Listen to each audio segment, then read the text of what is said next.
Você foi lá, decidiu começar a estudar, abriu o seu edital da Polícia Militar do Distrito Federal, deu de cara com o tópico 1, aplicação da lei penal no tempo e no espaço. Abriu o seu cronograma daquele seu cursinho, você viu que era 3 horas de aula. Não, meu querido, aqui é soma. Vou te ensinar em meia hora. Vem com a gente.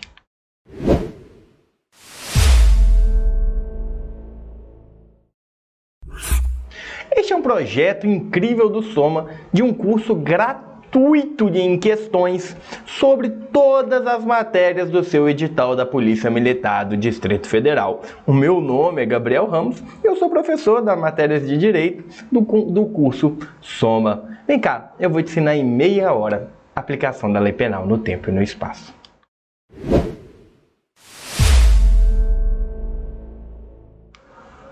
A aplicabilidade da lei penal no tempo e no espaço é o tema da aula de hoje. Meu querido, vai lá, siga o professor na rede social, professor Gabriel Ramos. Mas antes, vem cá. Olha, você vai clicar no sininho, se inscrever no canal. Se inscreve no canal, meu querido. Você está aqui, mais de 100 pessoas veem o vídeo, mais de 200 pessoas veem o vídeo, e eu ganho 5 likes.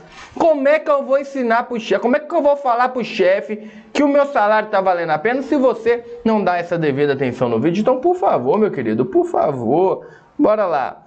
A lei penal, em regra, entra em vigor por um tempo determinado. No entanto, poderá ocorrer a substituição dessa norma jurídica. Quando uma norma jurídica posterior substitui apenas parcialmente determinada norma, estaremos diante da chamada abrogação. Gente, olha só. Vamos supor que entrou em vigor a lei 6969. De 1997, acabei de criar essa lei, tá? De 1997. Essa lei, durante quanto tempo ela irá vigorar? Até ela sofrer uma revogação.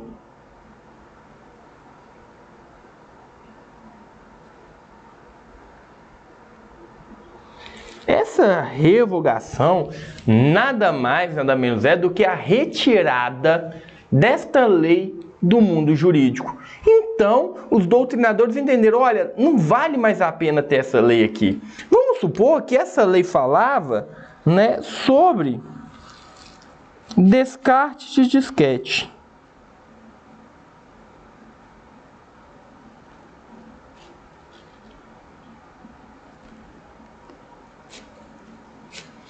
Se você aí tem menos de 25 anos, você não sabe o que é um disquete, provavelmente. Disquete era um quadradinho com uma fita no meio que substituía o CD. Se você não sabe o que é CD, pelo amor de Deus também. Não vem, professor é velho, mas nem tanto. Então, sobre o descarte do disquete. Aí, né, o legislador virou e falou assim, olha, essa lei, ela fazia sentido na época. Agora não faz mais. Vamos revogar essa lei. A revogação constitui, em regra, pela retirada do mundo jurídico dessa norma. Vamos cancelar essa norma. Mas essa revogação, ela poderá ser, veja bem, tanto total como parcial. Como assim, professor? Você poderá ir lá e tirar tudo que falava sobre o descarte do disquete. Então, o descarte do disquete, ele tinha que ser feito em local próprio.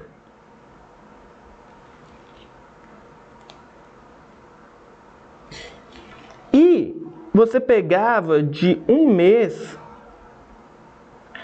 a 2 meses se você não fizesse isso. Então, pode vir uma lei, né, revogar esta lei e cortar tanto a norma que fala onde tinha que ser o descarte, como cortar a pena. Mas poderá também ocorrer a chamada revogação parcial. A revogação parcial falava assim, olha, vamos... Calma aí.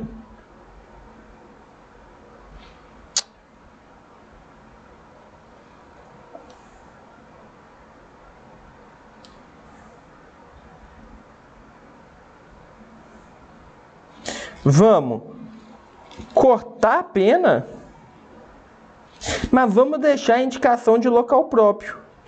Perfeito. Enquanto na revogação total acontecia estes dois. Acontecia o corte total das duas condições. Tá, professor, entendi. E qual nome é o quê? Meus queridos, a abrrogação é a total. A parcial vai se chamar derrogação.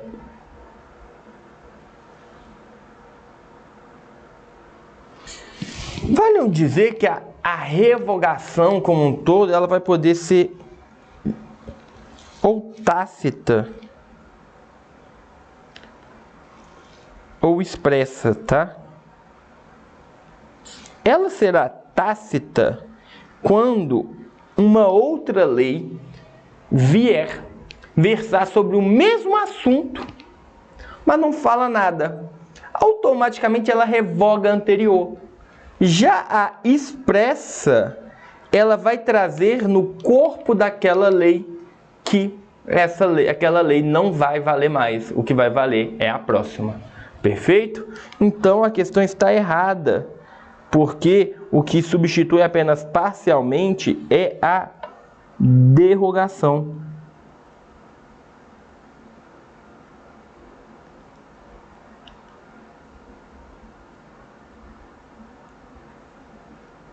É a derrogação, ok? Everton fora condenado por tráfico de drogas após ter sido detido com 300 gramas de cocaína fracionados em balança de prisão. Everton. Após condenação de reclusão de 5 anos em regime fechado, sobreveio uma lei penal impondo uma pena mínima de 14 anos para o tráfico de drogas.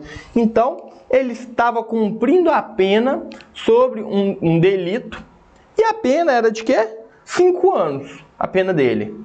Mas aí veio uma lei depois. E essa lei depois, ela transformou a pena mínima em 14 anos.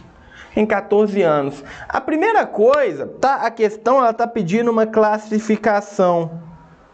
Então tá perguntando se foi uma lei nova incriminadora, se foi uma lex gravel, se foi uma novatio legis in melius ou se foi uma abolitio criminis. Mas vamos falar uma coisinha aqui antes, tá? Olha, a lei penal, ela jamais retroagirá, salvo para beneficiar o réu. Então, se a pena para ele, naquela vez, foi 5 anos, pode ocorrer uma alteração legislativa e a pena mínima virar 14 anos, que não irá afetar Everton. Entende? Não irá afetar o Everton. Por quê? Porque a lei teria que retroagir. Ela teria que fazer efeito a algo que aconteceu antes dela. Depois dela, tudo bem. Quem praticar o crime depois dela, que responda com 14 anos. Mas a lei não vai punir algo que já aconteceu. Já aconteceu. Mas vamos falar rapidamente das classificações. Uma lei nova incriminadora, ela ocorre quando um fato não era crime, a nota faz parte da aula, passou a ser.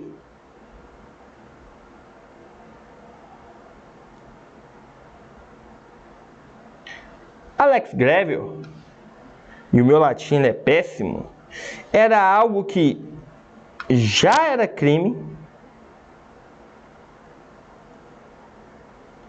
e ficou pior. Então a gente já vê que esta é a nossa resposta. O novatio legis in melius, você vai pegar esse melius aqui, você vai entender o seguinte. Era pior, ficou melhor.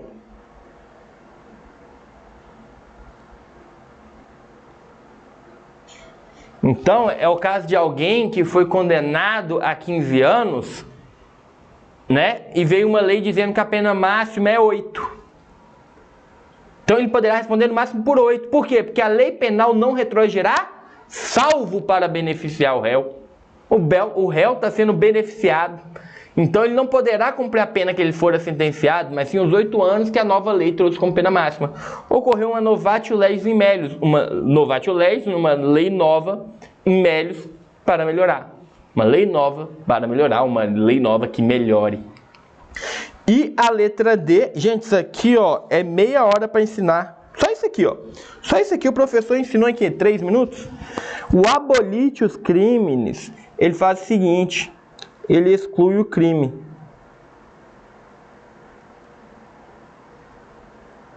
Ele exclui o crime. Tá certo? Vamos lá. Ana, mãe de 3 filhos, fora condenada por sentença judicial transitada em julgado, ou seja, não cabe mais recurso, a 3 anos de detenção pelo crime de porte de drogas. 3 anos após a sua condenação, o Congresso Nacional aprovou uma lei descriminalizando o porte de droga. Ok, né? Ela foi condenada, mas ela não cumpriu ainda o requisito dela. Vamos ver como é que fica o caso da Ana. Ana deverá ser posta em liberdade em razão de lei nova mais benéfica. Ana, uma vez... Gente, se você olhar, a lei descriminalizou o porte. Então aqui a gente tem um abolitio.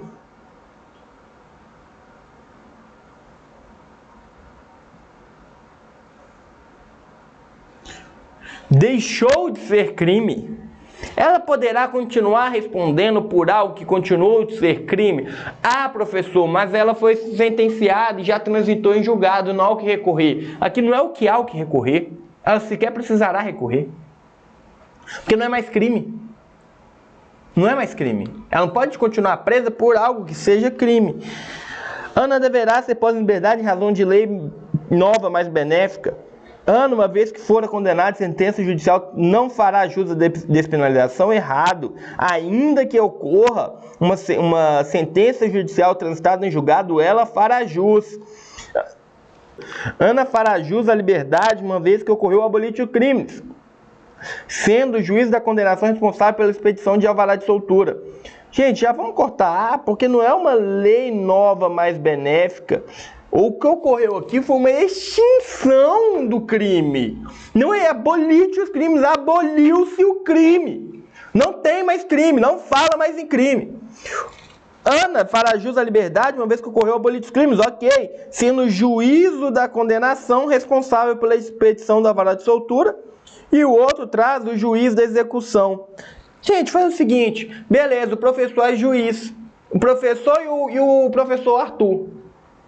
Gabriel e Arthur são juízes. Eu sentenciei a Ana à prisão. Ok, o meu papel acaba aqui, no que se refere a este processo. Por quê? Quem vai julgar a execução da pena, os critérios de liberdade, o regime, quem vai julgar se ela poderá sair para um velório ou se ela deverá ser solta não é mais o Gabriel, é o Arthur, porque o Arthur é o juiz de execução penal, da execução da pena.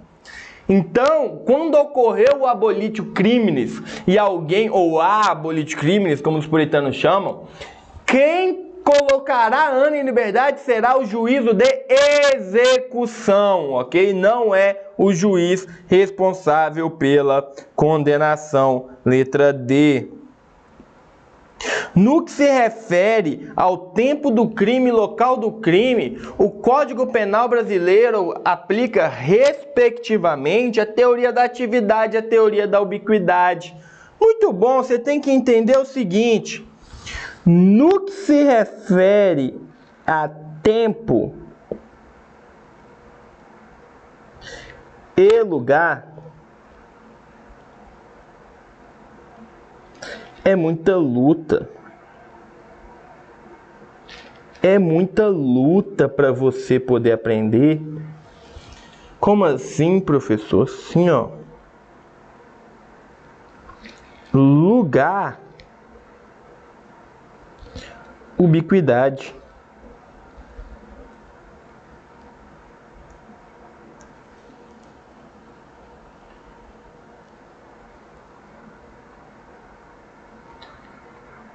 Tempo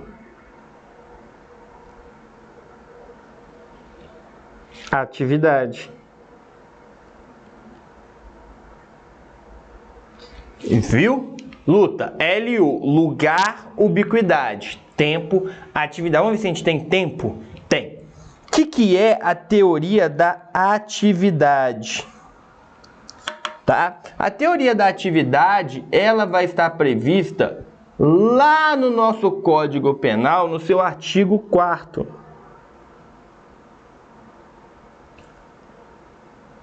Ela vai trazer que considera-se o crime praticado no momento... A câmera não está em mim? No momento da ação. No momento da ação. Não importa quando foi o resultado.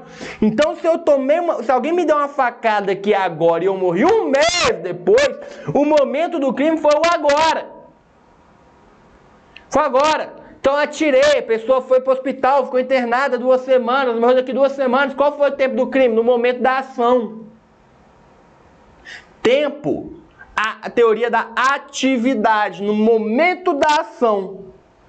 E isso vai valer muito a pena, preste atenção. Se eu matei alguém quando tinha 17 anos, e a pessoa só morreu quando eu tinha 18, e eu deixei de ser um inimputável, eu responderei como menor de idade, porque o tempo do crime é o tempo da atividade, entendeu? Já o local do crime a gente chama de ubiquidade.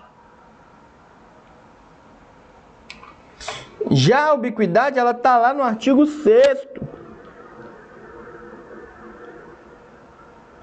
do Código Penal, que ela vai trazer que considera-se praticado o crime no local onde ocorreu,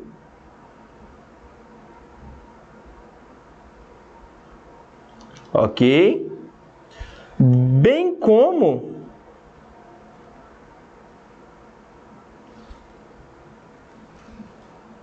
cadê a caneta?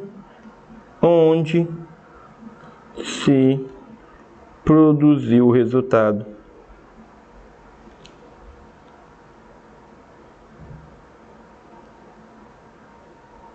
Ok? Mas isso aqui é um capítulo. Deixa eu matar aqui em 5 minutinhos, vamos embora. Arthur e seus 8 amigos resolveram sequestrar a filha de um famoso banqueiro.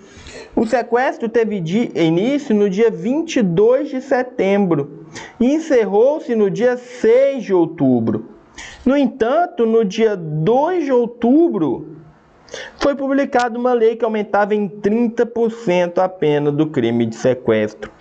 No que se refere ao caso em tela, quando condenados, Arthur e seus 8 amigos não se submeterão à pena mais gravosa em razão da irretroatividade da lei penal. Vamos fazer um desenho aqui, vamos ver se a gente tem tempo. Então, o crime se deu no dia 22/9, né? E encerrou-se no dia 2/10. Aqui em 22/9, a pena era X, na verdade. Era X. Mas veio aqui no dia 2... Opa, não. O crime se encerrou no dia 6 de outubro. Mas aqui no dia 2 de outubro, veio uma lei e aumentou em 30%.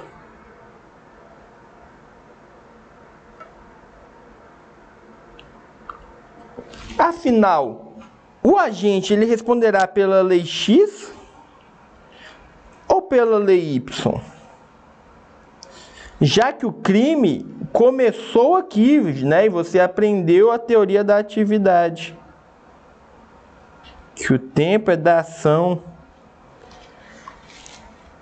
Então encerrou-se aqui.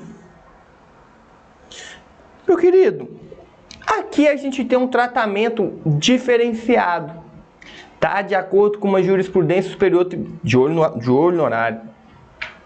uma jurisprudência do Superior Tribunal de Justiça. Por quê? Estamos diante aqui de um crime continuado.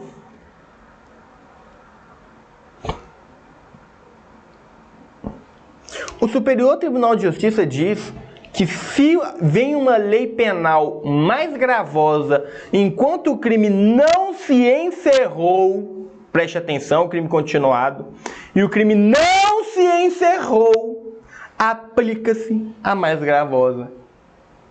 Então, neste caso, ainda se aplicará essa pena aqui, ó, a pena mais gravosa. Por quê? Porque o crime não se encerrou ainda. Ok? Errado. Ele se submeterá à pena mais gravosa. Isso aqui é uma súmula do Superior Tribunal de Justiça, ó, Supremo Tribunal Federal. A lei penal mais grave aplica-se ao crime continuado ou ao crime permanente se a sua vigência é anterior à cessação da continuidade ou da permanência. Falando isso, o professor falou besteira, né? Não é um crime continuado. É um crime permanente. Crime permanente. O professor confundiu. Durante 6 meses, vigorou no Brasil uma lei temporária que proibia a comercialização de todo e qualquer material que fazia alusão a determinado regime político. Maria, militante, continuou vendendo seu material. A investigação foi longa e Maria fora condenada a 1 mês após o término da vigência de lei. Aqui, gente, meu Deus, o tempo está correndo, estamos diante de uma lei temporária.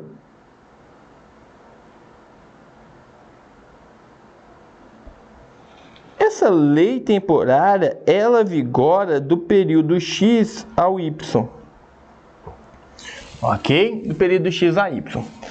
Só que, olha só, quando Maria foi condenada, ela foi condenada 1 mês após o término da vigência da lei. E aí, ela responderá pelo crime praticado mesmo após o término da vigência da referida lei? A questão é que sim. Por quê? Porque não é que veio uma outra lei e descriminalizou aquela conduta. Aquela conduta, ela continuou sendo crime. Entende? Ela não é mais crime dali para frente, mas quando fora praticado, era crime. Aqui não teve um abolitio criminis, só houve uma suspensão. Só encerrou-se o prazo daquela lei. É chamada lei temporária. Teve isso na Copa, salvo engano. Salvo engano, na Copa teve uma dessa. Então, se deu para você entender, é uma lei que ela foi feita de X a Y. Da data X à data Y. Se você praticou esse crime dentro dessa data, ainda que a data Y tenha chegado, você responderá pelo crime. Porque não é que houve um abolitio criminis. Aquela conduta ela era típica naquele momento. Perfeito?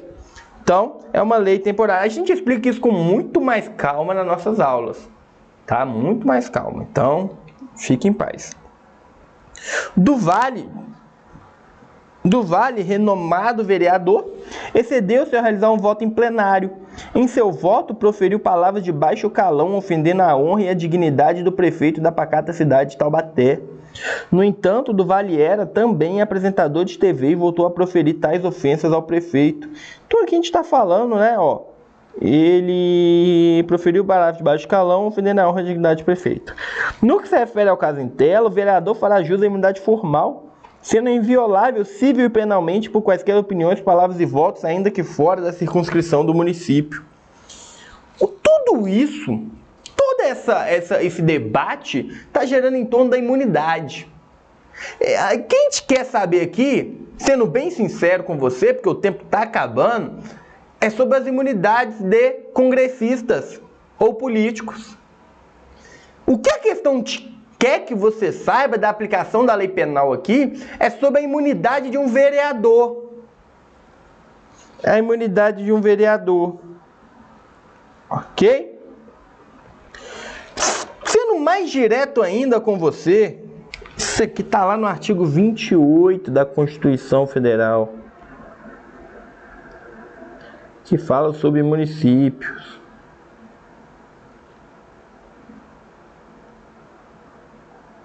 Ok? Vamos lá. Um vereador faz jus à imunidade formal. Gente, a imunidade formal, ela diz respeito a formalidades processuais.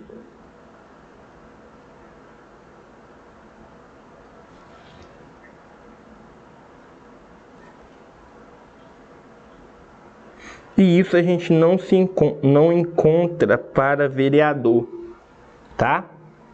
Tornando errado.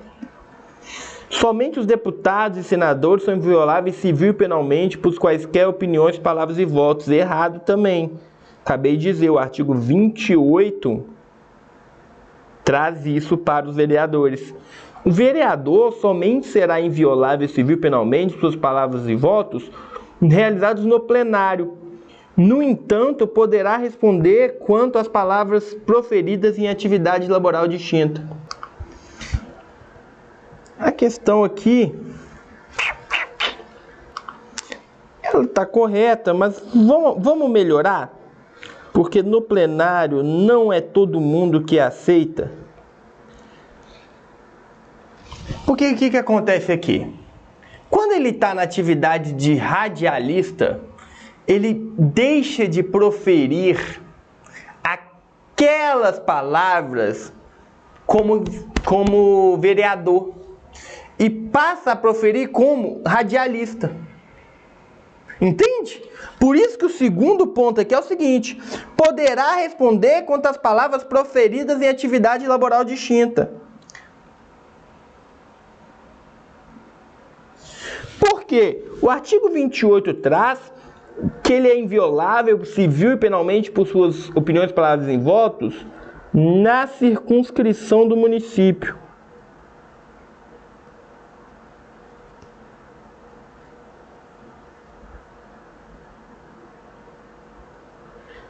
Desde que ele faça aquilo como vereador. Entende? Como vereador, onde é que foi que ele fez a ofensa? Como vereador, no plenário.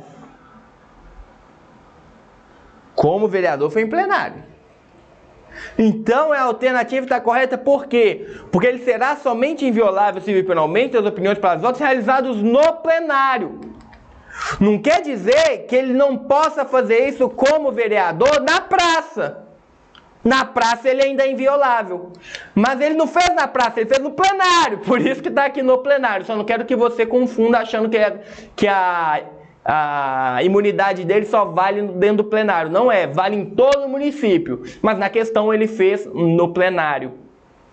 No entanto, poderá responder quando proferidos em atividade laboral distinta. Perfeito, porque aqui ele atuou como jornalista. Ok? Como jornalista. Vamos para terminar essa primeira aulinha de aplicabilidade. Porque lei penal no tempo e lei penal no espaço é isso. Mas a gente tem quarta que vem. Determinado senador fora preso preventivamente após dirigir bêbado em uma rua movimentada de Brasília. A mesa do Senado consultou a assessoria legislativa sobre a legalidade da ação e obteve corretamente a orientação que os congressistas poderão ser presos preventivamente desde que os atos sejam remetidos dentro de 24 horas à casa da respectiva para que, pelo voto da maioria, se resolva sobre a questão. Gente, congressistas, desde a sua diplomação, não podem ser presos preventivamente, salvo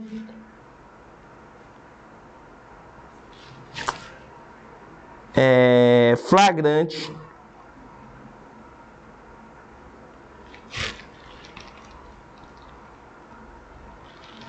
de inafiançável. Eita, o tempo está acabando. Ok? Toma. O congressista fará jus à imunidade formal. Agora sim é uma imunidade formal. Porque é uma imunidade processual. A imunidade de falar o que quiser, não precisa pagar, tá estranho. É chamada imunidade material. Material, aqui tá certo. Por crimes praticados em razão do cargo, crimes comuns ficarão a cargo de juiz de primeiro grau. Errado. Errado. Porque a imunidade formal faz jus a crimes comuns do Código Penal e leis penais extravagantes e a crimes de responsabilidade. Tá? O crimes em razão do cargo. Os congressistas somente poderão ser presos mediante sentença condenatória emitida pelo Supremo Tribunal Federal. Não! Acabei de dizer, eles poderão ser presos em flagrante em razão de crime inafiançável. Os congressistas somente poderão ser presos preventivamente em caso de flagrante de crime inafiançável perfeito, desde que os autos sejam remetidos dentro de 24 horas a caso respectivo para que pelo voto da maioria perfeito se resolva a prisão. O nome disso aqui, gente, para você colocar no seu resumo, é imunidade